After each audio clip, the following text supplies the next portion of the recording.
Local programming on KRWG Public Media made possible in part by viewers like you. Thank you. This is KRWG Public Media, TV, radio, online. News that matters. Now, across the Mesilla Valley and the borderland, the stories that shape our community. From the KRWG Broadcast Center at New Mexico State University, this is Newsmakers. Thank you for joining us on this special edition of Newsmakers. I'm Fred Martino. Before we begin today's program, a word of condolences for those affected by the tragic shootings in El Paso and Dayton, Ohio. We mourn with you and we give best wishes of recovery for those injured in the attacks. In preparing this program, I came across many Facebook messages reacting to the tragedies. I wanted to share one from a friend and lifelong El Paso resident. Minerva Bauman is also an author. Her book is entitled Ordinary Angels, Stories of Daily Life in El Paso del Norte. Here's what she wrote on Facebook. El Paso is a place of ordinary angels whose strength, compassion, and generosity can rise above evil. We join hands and spread wings of comfort and love around each other to protect and defend our multicultural border community. And we welcome neighbors and strangers alike to shelter with us. Yes, we are a community of immigrants, generations of immigrants. We are the true face of America. This is what gives me hope for our country. In a speech this week, President Donald Trump said there is no place for hate in America, but the president's other words and actions have raised alarm.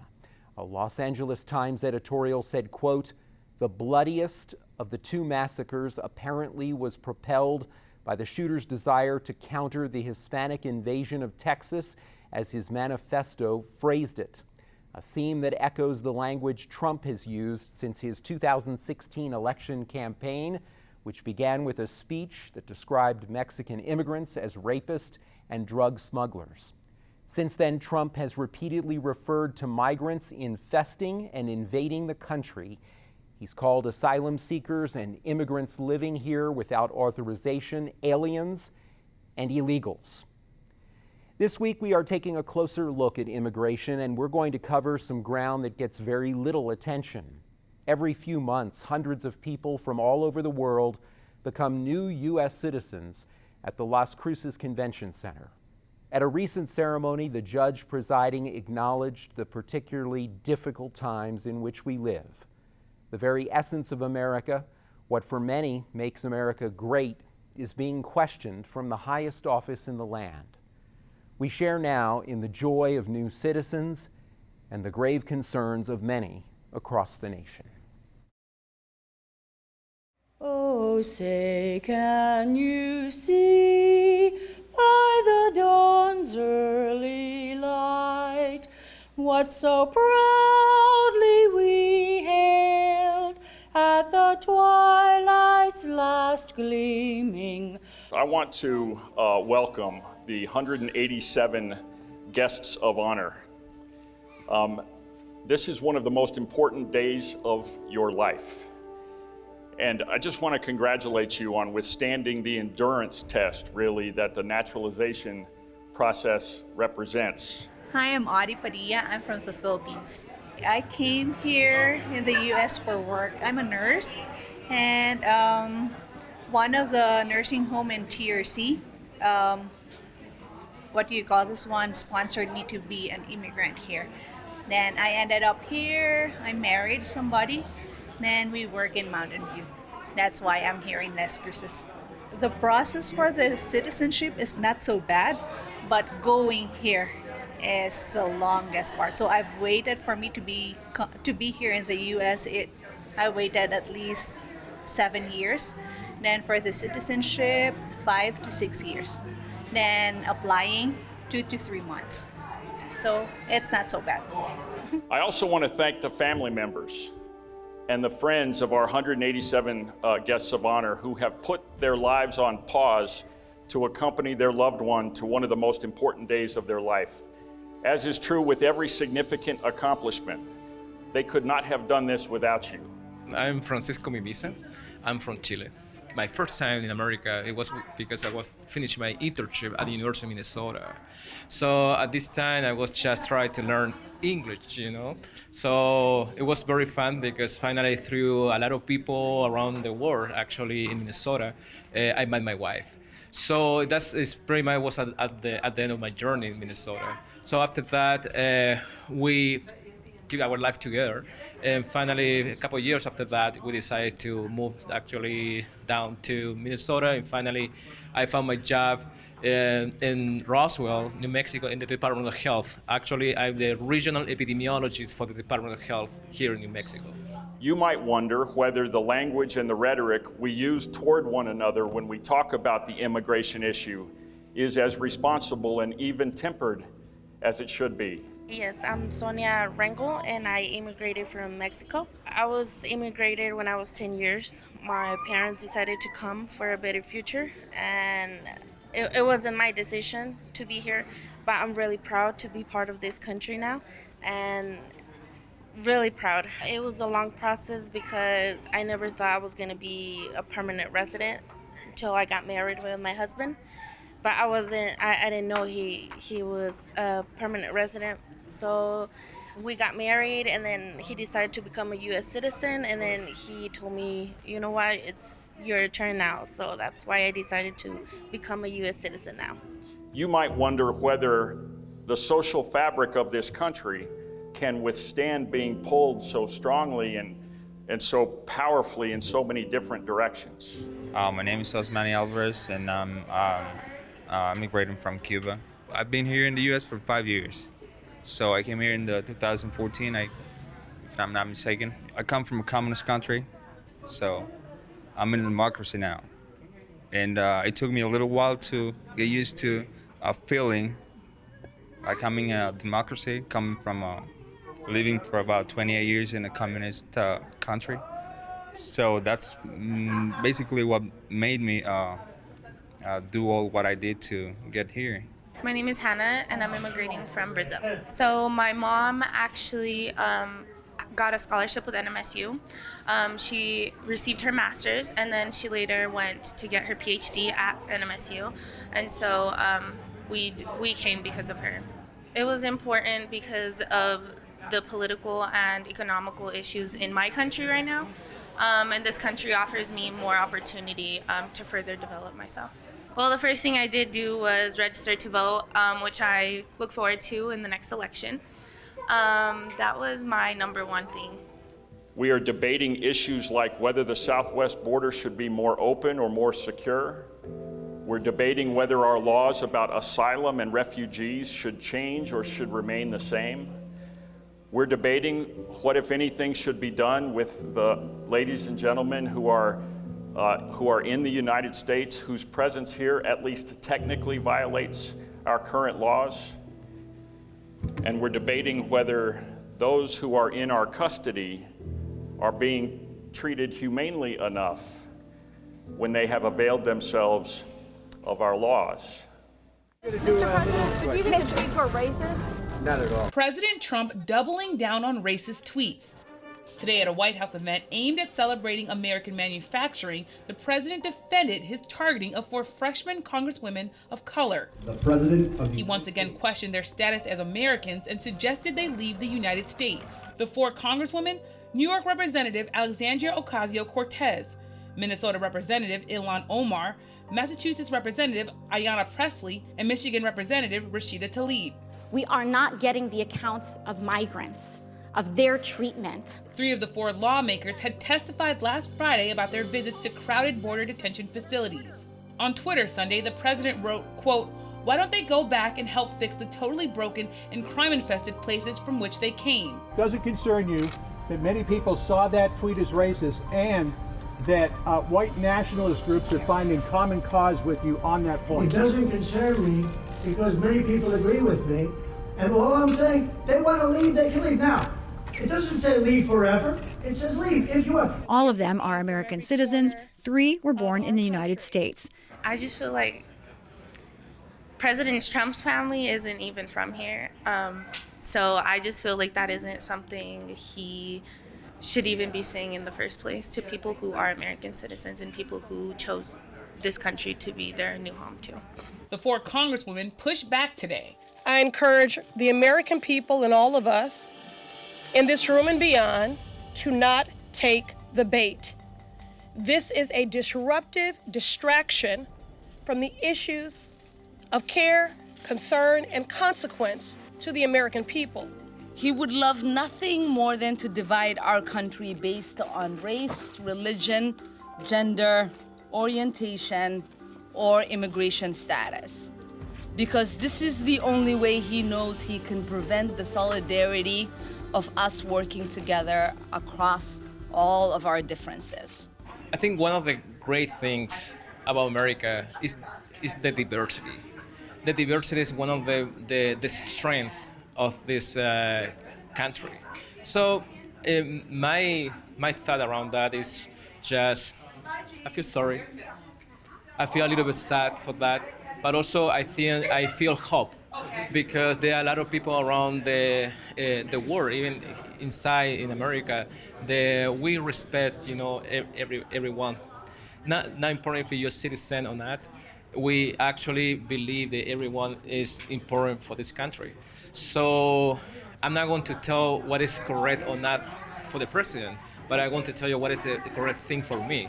Is the value of the diversity, the value that we are, everybody here is important for this country. Part of the reason that Trump loves playing on this issue of immigration and race and cultural issues is he pushes extreme this way, and many of the Democrats, we saw this in the debate, came out on the other extreme. When your supporters last night were chanting, send her back, why didn't you stop them? Why didn't you ask them to stop saying that? Well, number one, I think I did. I started speaking very quickly. It really was a loud, I disagree with it, by the way, but it was quite a chant. And she looks down with contempt on the hard-working Americans, saying that ignorance is pervasive in many parts of this country.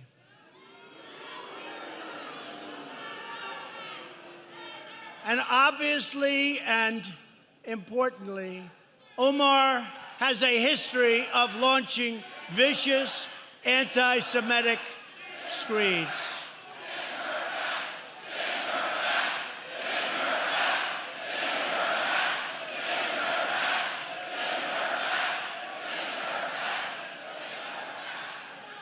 Because we are here at the same time together with other U.S. citizens here, we are here to serve the nation as well. So even though we are naturalized, we try to adapt to what is in here. So I think it's not fair to say that. I think being compassionate to other people without looking at their race or what are their status in the society, you have to be just very compassionate, because you go, every individual go through each phases in this life that we just need to be kind to each other. Yesterday, Mr. Trump said he was not happy with the chants. Today, at an Apollo 11 anniversary event in the Oval Office, he went after Omar again and rejected criticism of the crowd. Those are incredible people. Those are incredible patriots. But I'm unhappy when a congresswoman goes and said, I'm going to be the president's nightmare. He's going to be the president's nightmare. She's lucky to be where she is, let me tell you. And the things that she has said are a disgrace to our country. He's our president, and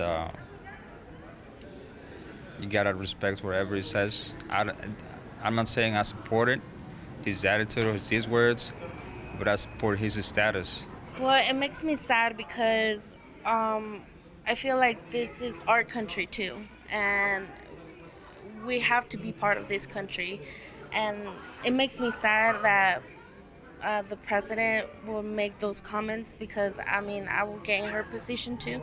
I just became a U.S. citizen, and that's why it's disappointing. And when I said I was the president's nightmare, well, you're watching it now. Because his nightmare is seeing a Somali immigrant refugee rise to Congress. So what does all this tell us about President Trump? about these women members of Congress, about our country, and what does it say about racism? Well, it is racist. Let's get that off the top. It's a pretty clear example of it. You know, to me, it shows that what Trump wants to do is make this election about what America is. And he has a certain vision of what America is. And his vision, America is xenophobic. The good people of the heartland are being threatened by outsiders and by Muslims and by people who don't look like them. It's a vision that is nostalgic, looking backward to the past. And it's a vision of a white America, that white Protestants created this country and the rest of us are here by their sufferance. And this is the national story he wants to tell. And I think it's up to the rest of us to tell a better story about America.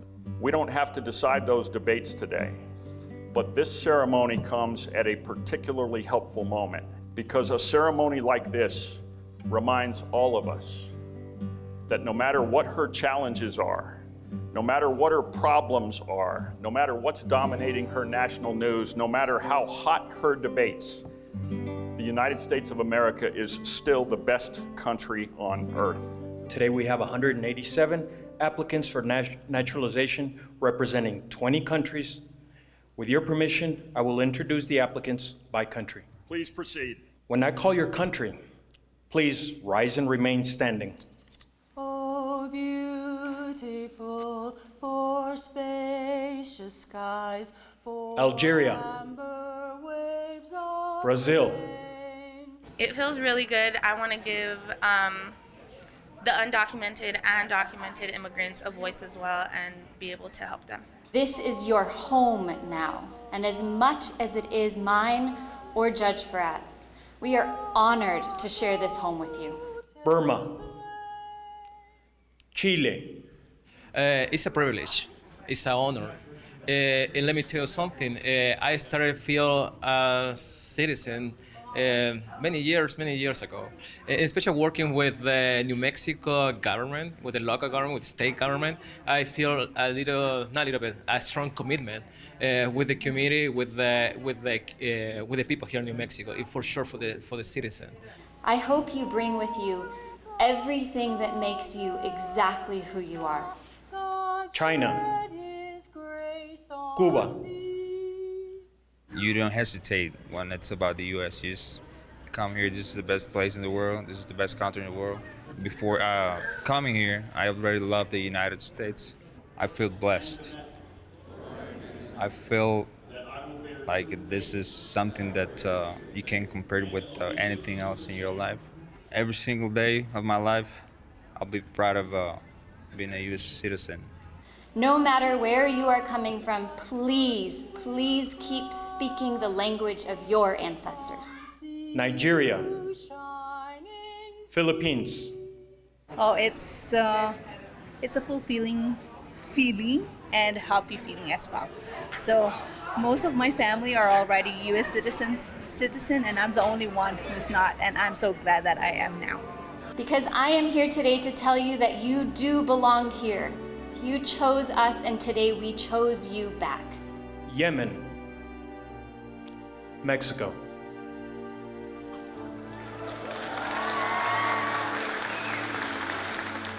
I feel really proud because ever since I was little, I wanted to be part of this country. Like, I wanted to tell the people I was a U.S. citizen, but I couldn't because I was an immigrant. But now I feel really proud to be legally American citizen, so that's why I'm really happy. So help me God. So help me God. Congratulations.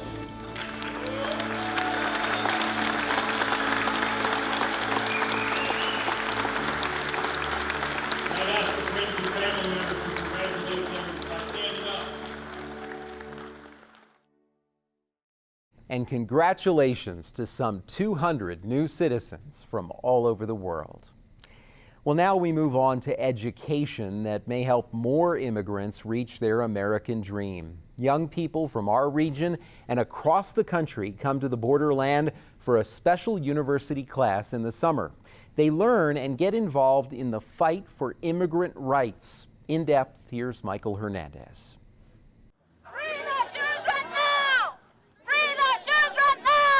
El Paso's Lights for Liberty rally in July drew a few hundred people to protest migrant detention camps. Rallygoers marched from the Paso del Norte Bridge to a downtown park where they held a vigil. 10 local and national undergraduate students have attended events like Light for Liberty this summer to learn about immigration issues firsthand. The 10-week research program, funded by a National Science Foundation grant, is taught by New Mexico State University in partnership with the University of Texas at El Paso. Students from those and 5 other universities are matched with local immigrants' rights organizations.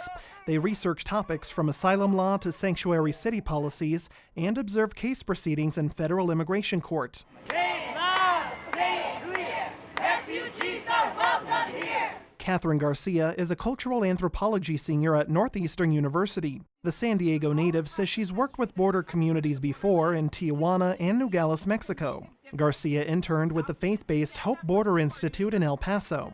A lot of what we've been doing is going to court and observing court, and we're documenting the human rights violations that are occurring, as well as working in Juarez, going to migrant shelters, and talking to people about their experiences there. Garcia says the data she and her classmates collect goes into a report the Hope Border Institute releases each year. She says much of that research centers around the Trump administration's Remain in Mexico program. The policy, officially named Migrant Protection Protocols, orders migrants to stay in Mexico until their asylum claims can be processed in the United States. Being sent to Juarez to wait for your asylum claim, it's just completely inhumane because it's not a safe place for them. They have no access to resources, legal counsel. If they need an attorney, it's really hard to get an attorney. All of their paperwork needs to be in English, and there's people that don't speak English and don't even speak Spanish, and they're being sent to Juarez, so it's really difficult for them. It's estimated the Remain in Mexico program has sent thousands of asylum seekers to Mexico to wait for their days in court. NMSU student Israel Monsivais attended the vigil. The government and criminal justice senior interned with the Las Cruces chapter of the American Civil Liberties Union.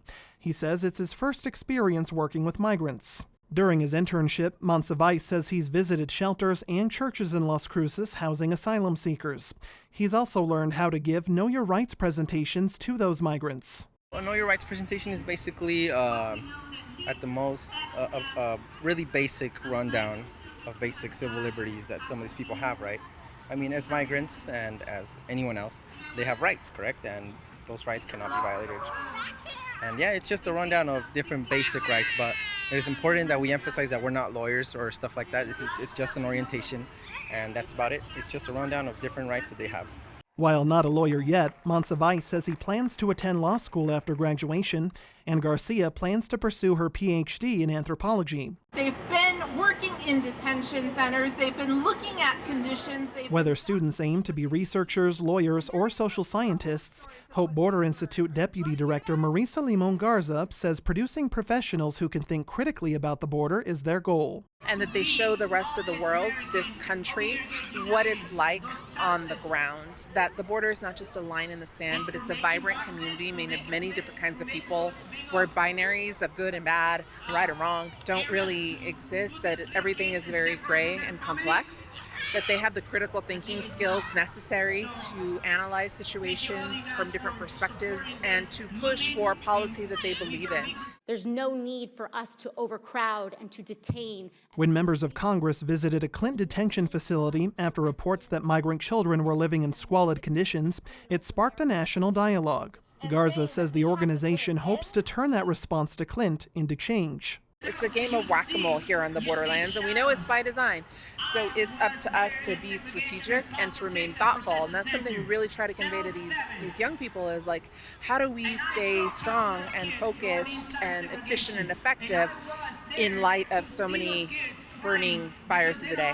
At the vigil, those fires glowed from candles to shine light on the Trump administration's policies. For Garcia, the critical factor to keep in mind regarding immigration is the person. The most important thing is to see people seeking asylum as human beings, and their cases are real, and we've heard them, and they're not these people that are just invading the United States. These are people who are fleeing their countries for violence. If they're sent back to their countries, they're going to be killed, but we need to see the human faces. While the faces of migrants often remain hidden, the faces of their advocates remain visible into the night. We remember Jacqueline. For KRWG Public Media, I'm Michael Hernandez. Felipe.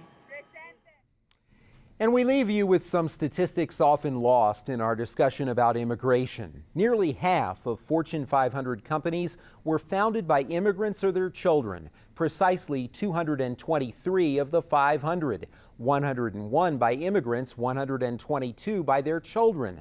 The revenue of these companies, $6.1 trillion. That's bigger than the GDP of Japan, Germany, and the UK. The companies collectively employ 13.5 million people, and there are also many small and medium-sized businesses owned by immigrants, with nearly 3.2 million running their own businesses. Another study found more innovation by immigrant-owned firms, quote, uniformly higher rates of innovation in immigrant-owned firms for 15 of 16 measures. The only exception, copyright and trademark. Finally, a warning from the National Venture Capital Association. 20 years ago, our country's share of global venture investment was 90%, but that number dropped to 81% in 2006 and 53% in 2017. In 2016, China was home to 6 of the 10 largest venture capital investments in the world. If we continue to push entrepreneurs overseas, our share of global investment will continue to decrease. We leave you with those numbers not to suggest that immigration is simply a matter of dollars and cents. Immigration has a positive impact so far-reaching, words here would never do it justice. But often the predominant narrative about immigration is that the United States is helping immigrants, especially when it comes to economic matters. The numbers remind us the United States benefits economically from immigrants, and in a very big way. Once again, our condolences to those affected by this week's mass shootings. For all of us at KRWG News, I'm Fred Martino. Thank you for joining us.